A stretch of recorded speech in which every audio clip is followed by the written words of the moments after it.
স্মরণকালে এমন বন্যায় ভাসেনি ফেনীবাসী। ছাগলনাইয়া উপজেলার এই গ্রামে পানিবন্দী অন্তত কয়েক শত পরিবার। ডুবে গেছে বাসস্থান, তলিয়ে গেছে ফসলি জমি।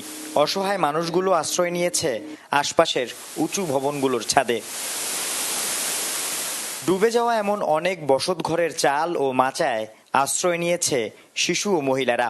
উদ্ধারকারী দলের বোট দেখলে ছুটে এসে জানাচ্ছেন স্বজনদের নিরাপদ আশ্রয়ে নিয়ে যাওয়ার আকুতি। একদম ভয়াবহ, একদম ঠাই একদম অবস্থা খারাপ। ছাদের উপরে 19-20 জন মানুষ ছাদের কামে আনি আমাদের ভয়াবহ অবস্থা, আমাদের ভয়াবহ অবস্থা। ফেনী জেলার ছাগলনাইয়া, ফাজিলপুর, পরশুরামের গ্রামগুলোতে বাড়ছে পানি প্রবাহ। আটকে পড়া লক্ষাধিক বাসিন্দাদের উদ্ধারে একাধিক বোট নিয়ে কাজ করে বাংলাদেশ সেনা ও নৌবাহিনীর ডুবুরি দল। আশ্রয় কেন্দ্রে নেওয়া হয় শতাধিক মানুষ।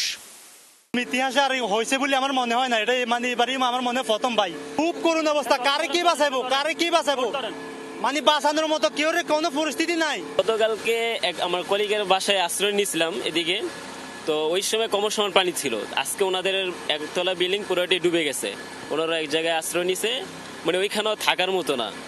তবে মোবাইল ও বিদ্যুৎ সংযোগ বন্ধ থাকায় আটকে পড়াদের সাথে মিলছে না যোগাযোগের সুযোগ। এতে উদ্ধার কাজে আসে ধীরগতি। তবে পানিবন্দী সকলকে উদ্ধার না করা পর্যন্ত উদ্ধার কাজ চলবে বলে জানান নৌবাহিনীর এই কর্মকর্তা। বন্যা পরিস্থিতি মোকাবেলায় গতকালকে থেকেই নৌবাহিনী ফেনীবাসীর পাশে আছেন এবং বর্তমানে গতকালকে থেকে আমার উদ্ধার কার্যক্রম শুরু হয়েছে।